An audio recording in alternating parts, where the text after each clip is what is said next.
বহু অপেক্ষাৰ মূৰত আহি গ'ল এটা ভাল খবৰ হাই ছেকেণ্ডেৰী কেণ্ডিডেটৰ বাবে যে আমাৰ হিমন্ত ছাৰে টুইটাৰত অলপ আগতে পোষ্ট দিছে যে কি আৰু তাৰ পোষ্টত লিখা আছে কি higher secondary result will be declared on 28 April my best wishes to all students appearing for the exam. তাৰমানে এই পোষ্টৰ পৰা আমি গম পাই গ'লোঁ যে কি তোমালোকৰ এপ্ৰিলৰ 18 তাৰমানে 28 এপ্ৰিলত তোমালোকৰ কি হ'ব ৰিজাল্ট ঘোষণা হ'ব। চ' বেছি দিন নাই, আজি যিহেতু 23 তাৰিখ, তোমালোকৰ 28 এপ্ৰিলত তোমালোকৰ ৰিজাল্ট ঘোষণা হ'ব। চ' আশা কৰিছোঁ সকলোৰে ভাল ৰিজাল্ট হ'ব। চ' এতিয়া আৰু ৰিজাল্টক লৈ আৰু ভিডিঅ' চোৱাৰ দৰকাৰ নাই, বহুতো ভিডিঅ' ইউটিউবত পাই যাবা। এনে এটা উল্টা পাল্টা ডেট দি তোমালোকক মাথা গৰম কৰি আছিল।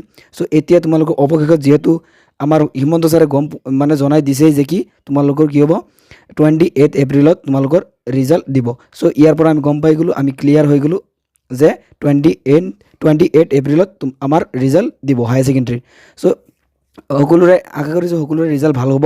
চ' এইখিনি আছিল, চেনেলৰ নতুন আহিলে চেনেলটো ছাবস্ক্ৰাইব কৰি দিবা। থেংকছ ফৰ ৱাচিং।